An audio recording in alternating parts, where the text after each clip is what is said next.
Hello बच्चों। बच्चों, शब्दों के प्रयोग के आधार पर जिस प्रकार से संज्ञा एक विकारी शब्द है, उसी प्रकार से सर्वनाम भी एक विकारी शब्द है। आज हिंदी व्याकरण में हम सर्वनाम का अध्ययन करेंगे। तो आज का विषय है सर्वनाम। आइए सबसे पहले जानते हैं कि सर्वनाम क्या होते हैं। बच्चों, सर्वनाम दो शब्दों से मिलकर बना है, सर्व और नाम। सर्वधन नाम। सर्व का अर्थ होता है सबका, और नाम नाम संज्ञा शब्द होते हैं। तो इस प्रकार से सर्वनाम शब्द क्या हुए? सभी नामों का, जो सभी नामों के स्थान पर प्रयोग किए जाते हैं, उन्हें हम सर्वनाम कहते हैं। तो आइए इस बात को कुछ वाक्यों से समझते हैं। यहाँ वाक्य लिखे हैं। रोहित एक परिश्रमी एवं ईमानदार बालक है। रोहित प्रतिदिन विद्यालय जाता है। रोहित का विद्यालय घर के पास है। तो आप इन वाक्यों को पढ़ने से हमको ये समझ में आ रहा है कि इन वाक्यों में रोहित जो संज्ञा पद है, उसका प्रयोग तीनों वाक्यों में हुआ है। और पहले वाक्य में रोहित जो है, यहाँ पर ये क्या है? ये कर्ता है, और इसी को बार बार यहाँ पर रोहित, यहाँ भी रोहित का प्रयोग, यहाँ रोहित विद्यालय रोहित के घर के पास है। तो इससे वाक्य अरुचिकर लगते हैं पढ़ने और सुनने में। जब हम इस संज्ञा पद के स्थान पर सर्वनाम पदों को रख देते हैं, तो यही वाक्य रुचिकर हो जाते हैं, या इनकी शोभा भी बढ़ जाती है। जैसे रोहित की जगह यदि मैं पहले वाक्य को छोड़ करके दोनों वाक्यों में हम रोहित के स्थान पर हम दूसरे शब्द रखेंगे। देखिए, यहाँ पर रोहित की जगह मैंने लिखा वह, उसका, विद्यालय, उसके। तो आप यहाँ देखिए, रोहित के स्थान पर वह शब्द का प्रयोग हुआ, उसका शब्द का प्रयोग हुआ और उसके शब्द का प्रयोग हुआ। ये तीनों ही शब्द क्या कहलाएंगे? ये तीनों शब्द सर्वनाम पद या सर्वनाम शब्द कहलाएंगे। और इनके कारण अब देखिए वाक्यों में वो अरुचिता नहीं रही, उनमें ये रुचिपूर्ण हो गए और इनकी शोभा भी बढ़ गई। तो अतः हम कह सकते हैं कि संज्ञा पदों की या संज्ञा शब्दों की पुनरावृत्ति न हो, इसके लिए पुनरावृत्ति का मतलब बार बार उनका प्रयोग न हो, इसके लिए हम संज्ञा के स्थान पर सर्वनाम शब्दों का प्रयोग करते हैं। इस प्रकार से सर्वनाम की परिभाषा क्या हो गई कि संज्ञा के स्थान पर प्रयुक्त होने वाले शब्द सर्वनाम कहलाते हैं। तो ये सर्वनाम का अर्थ हुआ, सर्वनाम की परिभाषा। आइए अब जानते हैं कि सर्वनाम के कितने भेद होते हैं। बच्चों, सर्वनाम के 6 भेद होते हैं। सबसे पहले पुरुषवाचक सर्वनाम, उसके बाद निश्चयवाचक, अनिश्चयवाचक, संबंधवाचक, प्रश्नवाचक और निजवाचक। सबसे पहले हम जानेंगे पुरुषवाचक सर्वनाम क्या होते हैं। पुरुषवाचक सर्वनाम वे सर्वनाम शब्द हैं जिनमें कहने वाला, सुनने वाला और किसी तीसरे जिसके विषय में बात की जा रही है, उनके लिए जिन सर्वनाम शब्दों का प्रयोग होता है, उनको हम पुरुषवाचक सर्वनाम कहते हैं। पुरुषवाचक सर्वनाम के भी 3 भेद हैं, उत्तम पुरुष, मध्यम पुरुष और अन्य पुरुष। तो ये तीनों ही पुरुषवाचक सर्वनाम कहलाते हैं। तो सबसे पहले उत्तम पुरुष क्या होते हैं सर्वनाम? वाक्य में जब कहने वाला या लिखने वाला, कह सकते हैं वक्ता, वाक्य में जब वक्ता जिन शब्दों का प्रयोग करता है, उनको हम कहते हैं उत्तम पुरुषवाचक सर्वनाम। इसका उदाहरण देखिए, उत्तम पुरुष में मैं, मुझे, हम। उत्तम पुरुष का उदाहरण भी हो जाएगा एक, ये हम उदाहरण से समझाते हैं आपको, मैं समझाती हूँ। देखिए, मैं विद्यालय गया। तो यहाँ पर देखिए, ये मैं जो है, मैं विद्यालय गया था। यहाँ पर मैं क्या हो जाएगा, ये उत्तम पुरुष हो जाएगा, उत्तम पुरुष।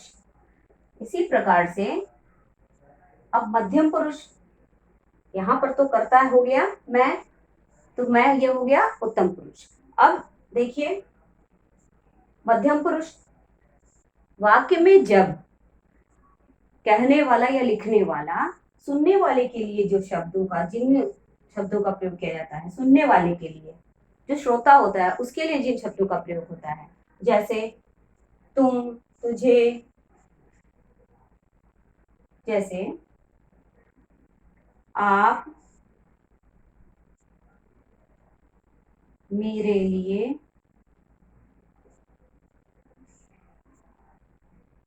बाजार से फल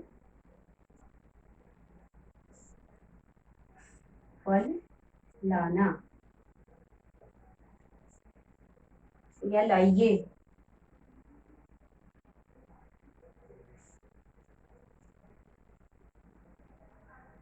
तो यहाँ देखिए आप जो हो गया, ये हो गया मध्यम पुरुष। तुम से भी तुम से भी वाक्य बन सकते हैं, तुम, तुम्हें, तुझे, तो ये सारे जो है शब्द क्या हो गए, मध्यम पुरुषवाचक सर्वनाम में आते हैं। तुम कहाँ गए थे, तो एक क्या हो गया, ये उत्तम पुरुष का उदाहरण है। अब तीसरा ये अन्य पुरुष। अन्य पुरुष क्या होता है, कहने वाला, श्रोता, कहने वाला जो वक्ता है, वक्ता श्रोता से जिसके बारे में बात करता है या जिसके विषय में कहता है, उसको हम अन्य पुरुषवाचक कहते हैं, अन्य पुरुष कहते हैं। और इनके लिए प्रयोग किए गए शब्दों को हम अन्य पुरुषवाचक सर्वनाम कहते हैं। जैसे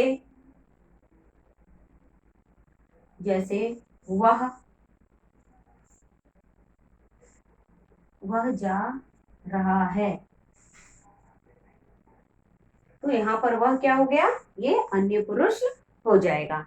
इसके और भी उदाहरण हम दे सकते हैं, जैसे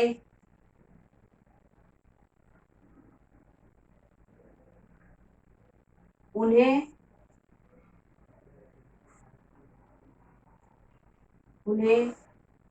अभी नहीं जाना है। तो आप यहाँ देखिए उन्हें शब्द क्या हो जाएगा, यहाँ पर ये अन्य पुरुष है, तो अन्य पुरुषवाचक सर्वनाम ये हो जाएगा। तो ये तीनों ही, एक वक्ता, एक श्रोता और तीसरा कोई व्यक्ति, अन्य पुरुष कोई तीसरा व्यक्ति। तो एक बात ये मैं कह रही हूँ, आप सुन रहे हैं, और जिसके विषय में बताया जा रहा है वो अन्य पुरुष हो जाएगा। तो इसलिए जिसके बारे में हम बात करेंगे वो अन्य पुरुष। तो इस तरह से आप समझिए इस चीज को कि उत्तम पुरुष और मध्यम और अन्य पुरुष क्या होते हैं। इसके बाद जानते हैं दूसरा है निश्चयवाचक सर्वनाम। और जो निश्चयवाचक सर्वनाम वे सर्वनाम शब्द होते हैं जिनके माध्यम से हमें निकट या दूर की किसी वस्तु या व्यक्ति के विषय में निश्चय पूर्वक बोध होता है, मतलब कि उसके बारे में निश्चितता का पता चलता है। इसको भी उदाहरण से समझेंगे कि यह उदाहरण देखिए निश्चयवाचक का, यह मेरी पुस्तक है, यह मेरी पुस्तक है। तो यह मेरी पुस्तक में यह शब्द जो है ये क्या बता रहा है कि निश्चय का यहाँ पर बोध करा रहा है कि यह पुस्तक मेरी है, यह पुस्तक मेरी है। तो इसलिए यहाँ पर हो जाएगा निश्चयवाचक सर्वनाम। वह रमेश का भाई है। अब यहाँ देखिए वह रमेश का भाई, यहाँ पर भी ये वह शब्द क्या बता रहा है, ये शब्द ये बता रहा है कि निश्चितता का बोध हो रहा है कि वह रमेश का भाई है। इसके बाद देखिए कि अनिश्चयवाचक सर्वनाम क्या होते हैं। तीसरा है अनिश्चयवाचक सर्वनाम। अनिश्चयवाचक सर्वनाम वे सर्वनाम शब्द हैं जिनके द्वारा हमें वस्तुओं और प्राणियों के बारे में निश्चितता का पता नहीं चलता। वहां पर हमें निश्चय पूर्वक बोध, जिस प्रकार से निश्चयवाचक सर्वनाम में हमें निश्चितता पता चल रही थी, निश्चय पूर्वक बोध हो रहा था, लेकिन इसके विपरीत अनिश्चयवाचक सर्वनाम में हमें व्यक्ति वस्तुओं के विषय में निश्चितता का बोध नहीं होता है। तो इसको उदाहरण से देखिए, पानी में कुछ गिरा है। अब यहाँ पर इसके बाद एक और उदाहरण देखते हैं, बाहर कोई आया है। अब इन दोनों वाक्यों में देखिए, कुछ और कोई शब्द जो है ये अनिश्चितता का बोध करा रहे हैं। यहाँ पर घटना हो रही है, यहाँ पर क्रिया हो रही है, लेकिन उसकी निश्चितता नहीं है कि क्या है। तो यहाँ पर ये कोई शब्द और कुछ शब्द ये बोध करा रहे हैं अनिश्चितता का, इसलिए यहाँ ये दोनों शब्द क्या हो गए, ये अनिश्चयवाचक सर्वनाम शब्द हैं। बच्चों अब जानेंगे, चौथा है संबंधवाचक। संबंधवाचक सर्वनाम क्या होते हैं? संबंधवाचक सर्वनाम जब वाक्य में सर्वनाम पदों का वाक्य के अन्य शब्दों से संबंध का बोध होता है तो वहां संबंधवाचक सर्वनाम होते हैं। जैसे यहाँ पर हम देखेंगे कि जैसे यहाँ उदाहरण में लिखा है जो सो, तो जब वाक्य पूरा होगा तो जो और सो दोनों का संबंध यहाँ पर पता चलेगा वाक्य को पढ़ करके। देखिए, जो परिश्रम करेगा, जो परिश्रम करेगा वही सफल होगा।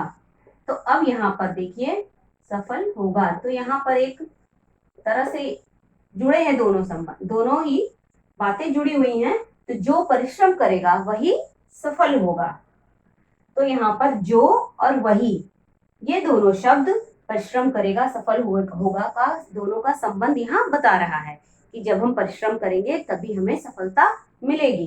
तो दोनों का संबंध यहाँ प्रकट हो रहा है, किन से? जो और वही शब्द से। एक और है इस तरह से, जैसी करनी वैसी भरनी, ये कहावत भी है, भरनी। तो यहाँ पर भी देखिए, वैसी और जैसी, जैसी और वैसी दोनों शब्दों से यहाँ पर हमें इन दोनों के बीच संबंध का पता चल रहा है कि जैसी करनी होगी, जैसे हमारे कार्य होंगे वैसा ही हमें भुगतान करना पड़ेगा या हमें उसको भरेंगे। तो ये है संबंधवाचक सर्वनाम के विषय में। अब बच्चों जानेंगे प्रश्नवाचक सर्वनाम क्या होते हैं। प्रश्नवाचक सर्वनाम में वाक्य में प्रश्न, जिन शब्दों के माध्यम से हम प्रश्न पूछते हैं तो वहां पर प्रश्नवाचक सर्वनाम होता है। जैसे उदाहरण, इसको उदाहरण से देखेंगे, तुम्हारा क्या नाम है, वह कौन है, वह कौन है। अब आप देखिए, दोनों ही प्रश्नवाचक जो ये शब्द हैं इनसे हमें कौन है और यहाँ पर प्रश्नवाचक चिन्ह भी होगा। तो यहाँ पर तुम्हारा क्या नाम है और वह कौन है, तो क्या और कौन शब्दों से हमें ये ज्ञात हो रहा है कि ये दोनों क्या है, प्रश्नवाचक सर्वनाम शब्द हैं। इस प्रकार जहां भी क्यों, कौन, कहाँ ये शब्द आते हैं वहां पर प्रश्नवाचक सर्वनाम शब्द होगा। अब देखिए, लास्ट है अंतिम इसका निजवाचक, छठा है निजवाचक सर्वनाम। निजवाचक सर्वनाम क्या होते हैं? निजवाचक सर्वनाम में जिन वाक्यों में स्वयं के लिए जिन शब्दों का प्रयोग किया जाता है, अपने लिए जिन शब्दों का हम प्रयोग करते हैं, जैसे उदाहरण से इसको भी देखेंगे। उदाहरण देखिए, मैं अपना कार्य स्वयं करूंगा। अब देखिए, मैं अपना काम खुद करूंगा, ठीक है, मैं अपना काम स्वयं करूंगा। एक और उदाहरण देख लेते हैं। तो यहाँ पर स्वयं शब्द जो है वो क्या प्रकट कर रहा है, क्या बता रहा है, किसका बोध करा रहा है कि मैं अपना काम स्वयं करूंगा, मतलब खुद से करूंगा। वह अपने आप घर चला जाएगा। अब देखिए यहाँ पर भी अपने आप शब्द जो है ये क्या दर्शा रहा है, ये भी दिखा रहा है कि यहाँ पर वो खुद से अपना काम, खुद से घर चला जाएगा, मतलब अपने लिए ये शब्द प्रयोग हुआ है। तो यहाँ भी क्या हो जाएगा, निजवाचक सर्वनाम। निज का अर्थ ही होता है अपना, तो जो सर्वनाम शब्द अपने लिए प्रयोग किए जाते हैं उन्हें हम निजवाचक सर्वनाम कहते हैं। तो इस प्रकार से आप ये देखिए, यहाँ भी अपने आप और स्वयं, इन शब्दों से हमें ये पता चल रहा है कि ये अपने लिए प्रयोग किए गए हैं, अतः यहाँ पर निजवाचक सर्वनाम होगा।